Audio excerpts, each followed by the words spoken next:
Does everyone on the wall, would you all like to take about 10 steps forward?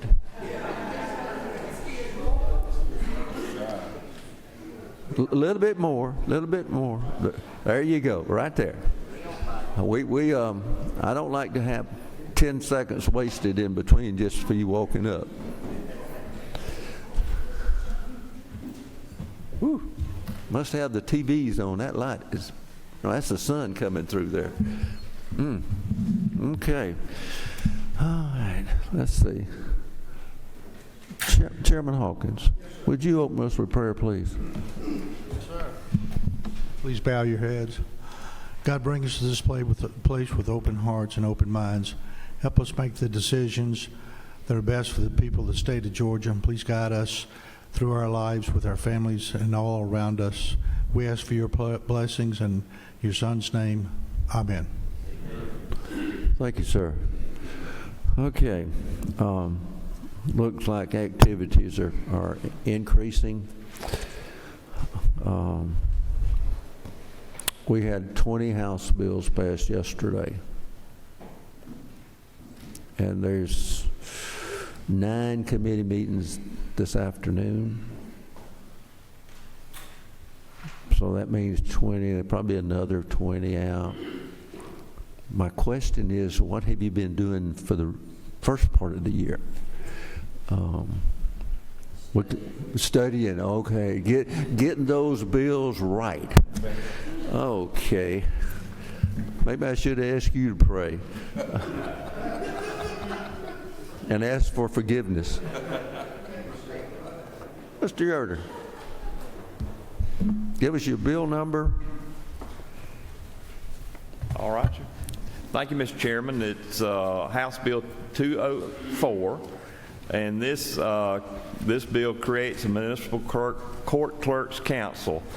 And we had this bill last year, passed through the House almost unanimously, got held up in the Senate, but there are actively 389 municipal courts in the state of Georgia. They're very diverse, from Atlanta to small communities that have court every other month. Despite the diversity in these municipality courts, the laws and rules are required to be the same, and they have to be run the same. And you know, a court run properly is good for the community and its citizens and the quality of life. The municipal courts touch a lot of people. This legislation recognizes the Municipal Court Clerks Council. It allows them to be able to apply for grants, and actually they're going to work with something called the Municipal Court Clerk Certification Program, which will allow them to standardize operation of the municipal courts, make sure they're doing what they ought to be doing. As a former mayor, I know that the municipal courts are very important to a community, and standardizing the operation of these courts is very important. It will make the courts better in the state of Georgia, and just ask for your support on this bill. Chairman Ballinger. Thank you, Mr. Chairman. And I, support our court clerks. But I question the necessity of creating a council. Is there anything in law that would prevent them from doing what you're ascribing to now? Is there anything that would prevent them from doing that? This would legally give them the opportunity to apply for these grants, whether they're federal or state grants. This bill requires no appropriation from us, but it would legally allow them to apply for grants from the federal level or the state level. Could they not do that, if the gentleman will yield, could they not do that within the administrative office of the courts right now? My understanding is they could not, but this gives them a legitimate way to do that. Okay, thank you. Okay, Wall, remember 60 seconds, and I'm going to forgive him, considering he was a mayor. And I know how mayors are. Thank you for your consideration. Thank you, Come on up. Next one. Give us your bill number. Thank you, Mr. Chairman. I bring House Bill 438. It's on the back of the blue sheet, fourth from the end of the list. House Bill 438 is an update to the fuel choice bill that was passed 2 years ago. Basically, the new language closes a loophole which would allow cities to use building codes, cities or other governing bodies, to use building codes or other ordinances to limit natural gas or propane appliances in homes and businesses. Okay. Oh, got a question. Who's got the button pushed back there? Representative Taylor, is that your button? Yes. Okay, we're off. Good. Okay. No questions. Thank you, sir. Thank you. Should we let a former senator up here? It's just painful. Nope. I just want to correct the record. You know, I was. But you understand he was a House member first, and then a senator, and he finally saw the light. That's right, Mr. Chairman. And as I used to say when I used to come over from the Senate, I was trained right in the House. Okay. It's for the children. Okay, go ahead. Well, and Chairman Cooper has stolen my thunder. In that sense, yes, this is for the children, which we've heard many times down here, those who have served. What's your bill number? Bill number 440. It's on the back of the blue paper, third up from the bottom. What this deals with specifically is authorizing, not mandating, but authorizing school systems around the state for K through 12 to be able to stock what you would call undesignated or unprescribed glucagon. What glucagon is for type 1 diabetics. Obviously, this is children we're talking about, and this is similar to what is kind of an EpiPen for type 1 diabetics. What this would allow is currently, children have a tendency to lose things. And every child is, prescribed a glucagon pen, but as I just said, children have a tendency to lose things. And if a child has a severe hypoglycemic episode at school and they do not have their pen with them, this will allow the school to be able to stock these and everything at school and be able to give that medicine in an emergency situation, predominantly to save the child's life. So what we're looking at is for a child who has been verified that they have a prescription for the glucagon. And if something happens and it's not available, the school can administer it, and the school nurse would not lose their license by administering this product. And it also saved the child's life. But in some cases, you also have to do an EpiPen right after it. Well, that's in the sense of the EpiPen, which is a little different, but right. In the sense of this, no, everything you just described is correct. And this is part of our diabetes management program that's already in place, and this is just adding that to that diabetes management program. Okay. Any questions? See none. Thank you. Thank you, Mr. Chairman. Ask for the committee's favorable report. Thank you. Do you fly? I did not. I'll be doing that this weekend. You work in an airport? What's that, sir? You worked in an airport and don't fly? Well, I will this weekend. I'm not working nights while I'm doing this. Oh, okay. I do. What's your bill number? Okay, so I have I have two bills. First bill, House Bill 212, which is on the top of the second page. This is the niche beauty services bill. This seeks to exempt certain safe practices from a cosmetology licensing. This is blow dry styling, makeup application, hair braiding, essentially what we all do before we leave the house in the morning.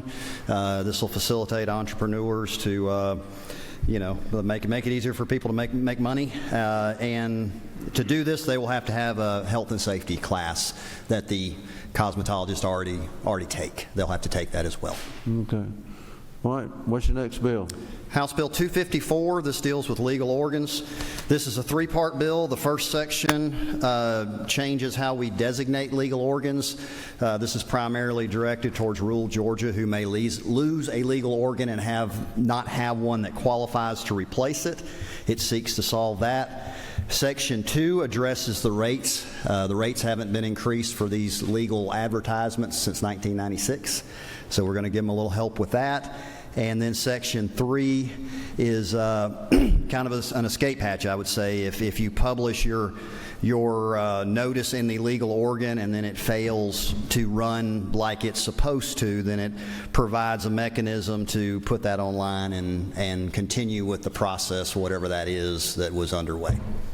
So if a community does not have a newspaper or a legal organ, Correct. then this group can decide which legal organ adjacent to that community would be Correct. legal?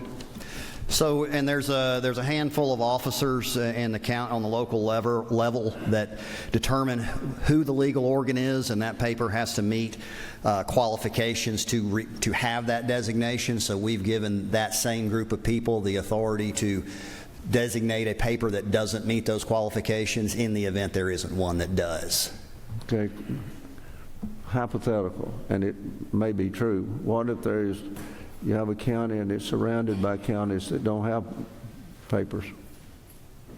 If a county is surrounded by counties with no papers, then that county's paper could become the No, legal. that county doesn't have a paper either. Then they can, that gives these officers the ability To put it on their website?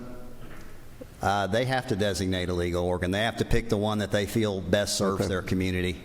They still have to have a legal organ. Okay, I got a couple of questions. Mr. Williams? Thank you, Mr. Chairman.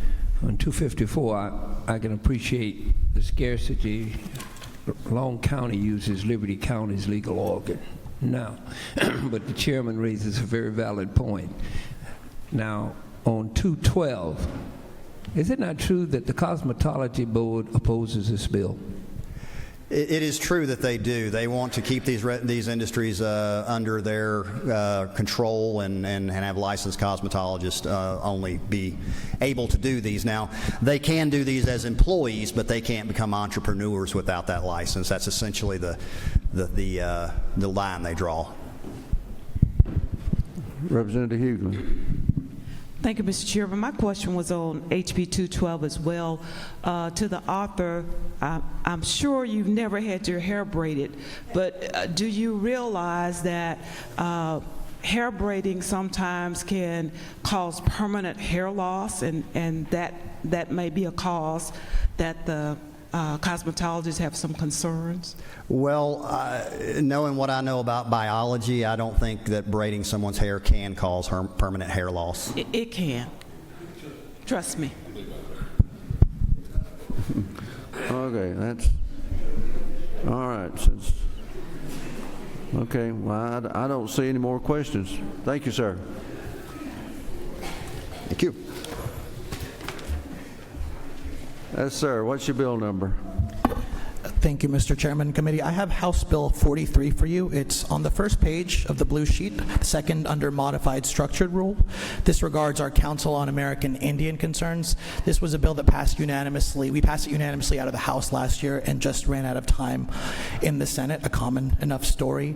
To refresh you, this bill regards the Council to ensure that A, our 3 state-recognized tribes will always have representation on the Council, and B, it updates all 3 of their addresses, which are statutorily codified so that they can actually be found. This is supported by the Department of Natural Resources, under which the council is. The council, and of course, all 3 of the tribes requested this. Okay. And I think you alluded to that. It has to do with codifying a post office box? Yes. Okay. All right. And it has passed, and it suffers the fate of a lot of other bills that we sent over to the Senate. Okay. Thank you, sir. Thank you. What's your bill number? House Bill 444, Mr. Chairman and members of the committee. If this bill looks familiar, it's because it passed the House and the Senate last year. On the return to the House, it met that fate on a stack of bills. This is a Liz pendens bill. Liz pendens, a Latin phrase for a lawsuit is pending. Liz pendens can be filed against a parcel of real estate when a lawsuit's pending, and it ties up that real estate both for sale or for lending. This bill gives some standards and due process. It was carried by Chairman Gunner last year. It's been well vetted by real estate and lenders, and this is something that gives judges a set of standards to review Liz pendens and gives due process so that real estate is not tied up unnecessarily when a lawsuit's pending. We would ask for your favorable consideration of House Bill 444. Okay, I don't see any questions. Undoubtedly, everybody's ready to go home. Don't want to delay, put any delays in here. All right, thank you, sir. Thank you, Mr. Chairman. Mr. Ridley. Good morning. I'm here as an example of hair braids can make your hair fall out.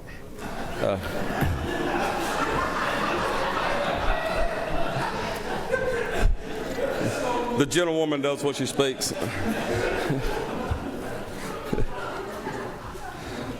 I don't know if I want to hear his bill or not. What's your number there? House Bill 301. It's on the back page about halfway down. This bill, House Bill 301, it got to do with some issues we've been having with the school zone cameras, and it seems to fix some loopholes that we've been having with the companies from out of state doing a workaround on the fees. The fees is, that was in law currently was $25, but they were charging $25 for each fee, and you had some of them that was more. The fees was actually more than the ticket. So what we've done in that section. Section 1, if you look at where after the $250, it says no additional fees, penalties should be charged or should be authorized. Section 2, actually puts the fines under the 35% cap that the cities and counties currently have, the agencies. It's always been outside of that. I think that was an oversight on somebody's part. So we put it back, we put it where it will go under the 35% rule. And then on, I guess that's section 3. It quotes on line 50 that a total of $25 and no additional fees. And because we've had so many of these kind of bad actors, we've also put a $1,000 fine for anybody that violates that, the fee on it. It went through committee. ACCG, GMA said they didn't have no issues with it. Chief Police Association didn't have no issues with it. Okay. All right. Chairlady Taylor. Just a quick question. Does this have anything to do with those sneaky little cameras that take your picture of your license tag? It does not. I think Jay Powell has one. I mean, Jay Powell, I'm sorry. Jay Collins actually has one that's going to address some of those issues. All right. Thank you. Sneaky little cameras. Okay. Yes, school zone cameras. Yes, sir. Yes, ma'am. Chairman Knight. I want to make sure I'm clear on this bill because, again, I'm reading this. Is this just in regards to the school bus? No, just the school zones. So section 1 right there, that addresses the school bus. Okay. The $250 fine for going around the school bus with the arm out, and it just says no additional fine. Section 2, because I want to commend you for if this is addressing some of the issues with our school zones. One of the largest complaints of constituents I've have had, especially in my county, is in regards to tickets being given in these school zones, particularly when school's not in and actually is out. I've ridden through, I haven't gotten a ticket, thank goodness, but I've ridden through zones in which the blinking light is still on. It's non-school hours. A holiday actually passed one the other day. And I also had a constituent that called me and that actually did get one, and from his conversation, he's saying that the fines are actually sent to the vendor. That's correct. And then remitted back to the state. That seems a little, I don't know, I've got concerns there that the fines are being actually sent to the vendor and then the vendor's remitting, I guess, a local portion. So, yeah, so 2 parts to that question. Jay Collins is going to address the issue about when they can run it. They just took a liberty to run it all the time, and that's where you get those issues even when school's not in. So his bill is going to address the 30 minutes or an hour before, 30 minutes or an hour after. I can't remember which one it is. That's the only time you can run it.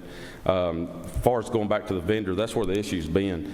So currently the way this works is that thing takes the picture and it's supposed to send this to the police department. They're supposed to check off on it, but I can tell you they're not. The vendor's then sending the bill to you. Now it's 30 days from the infraction, so it may be 2 or 3 weeks before you get the fine in the mail.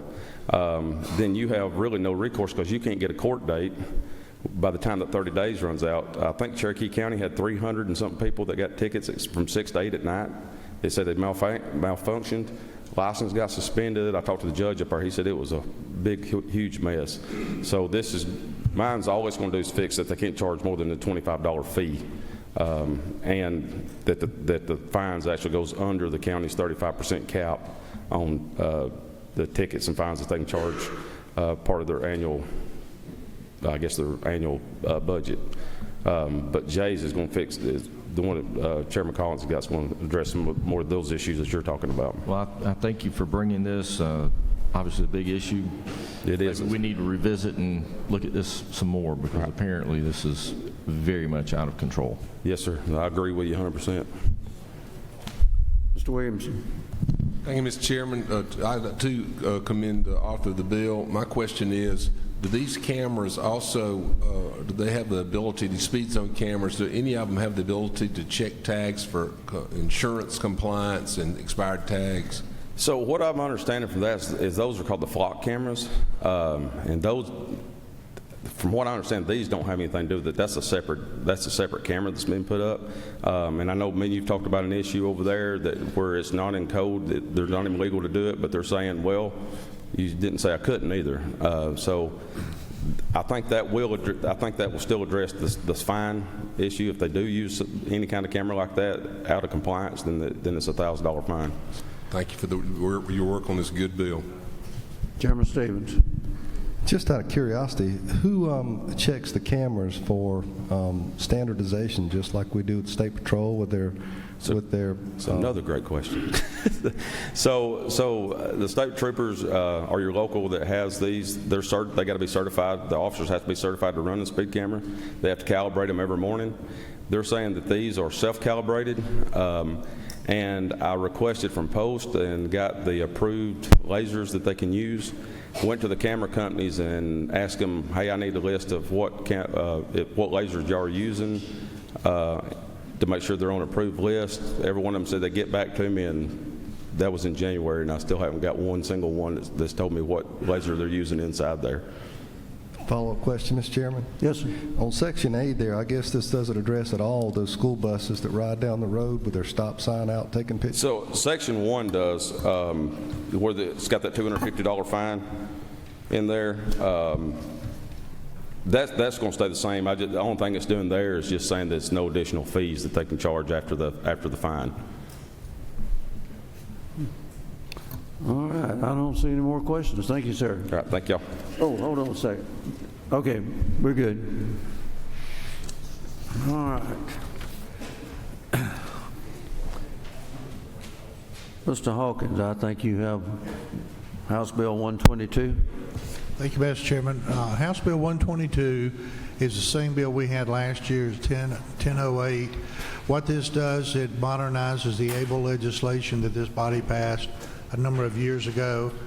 This legislation allowed the disabled to save more than $2,000 in total assets without losing their disability income. This money is parallel to the 529 Path to College accounts, similar to that, 529A. When we did the original bill, the parents were and the individual was responsible for the fiduciary accounting of each account for the disabled. So this was brought together in the state of Ohio with a number of other states to make it more affordable for the families. Steve McCoy, state treasurer, called me 2 summers ago and said they found a better way. That is, states are bringing it back and joining with their 529 Path to College plans, the boards, okay? The funding is not commingled, it's kept separately, so this bill will do that. It passed unanimously on the House floor last year. There was an attachment, an amendment on the Senate side with some education language that our House would not accept. In fact, 5 senators voted against it, and it transferred so late on sine die that I did not attempt to get it through. So, very good bill. It's going to help the disabled. 70% of those in BHDD would qualify for this. So, okay. Yeah. Well, don't see any questions. Thank you, sir. Does anyone else have a bill they need to present? Chairman Martin. Well, Yes, sir, Mr. Chairman. House Bill 155, this is a measure that we had here before, and the chair was kind enough to allow me to move it back to committee and work with the Pro Tem Jones. This is a measure to allow licensure by endorsement. We had originally had it limited to only a spouse of a firefighter, healthcare provider, or law enforcement. We now have opened that up so that it would allow licensure for endorsement for any of our occupations in the state of Georgia, except firefighter, law enforcement officer, or healthcare provider. So this is going to allow people to get their licensure faster as long as they meet the same criteria. That criteria hasn't changed in the bill on lines 53 through 65. That they meet our criteria, and if there's any specific knowledge they need in Georgia, they have to pass those tests as well. So it protects Georgians, but it allows the process to be simpler, and they get credit for the license. It does not provide for expedited license. This does not put them in front of anyone else. It only allows them to use the knowledge that they have gained in other states if they have similar requirements. Okay, I don't see any questions. Hold on. No. Okay.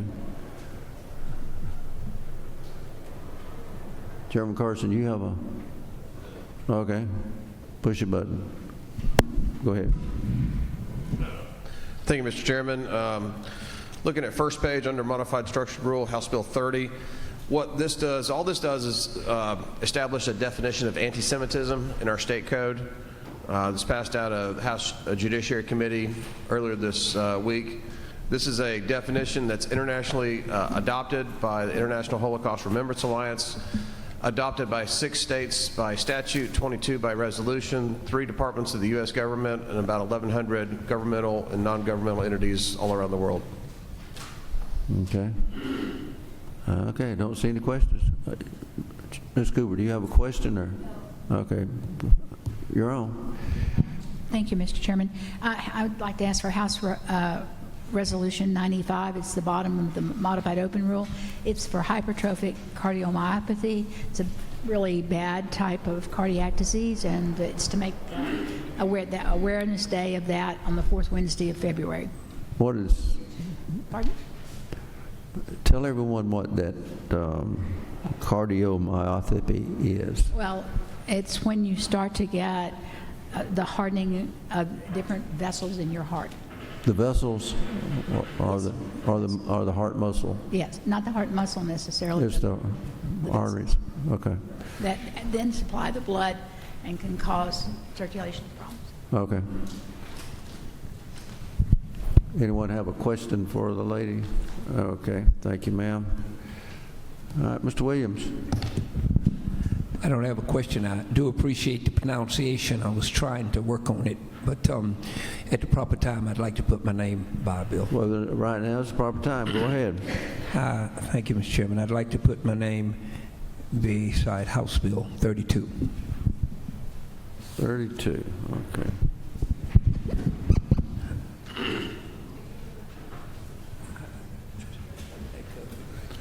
All right.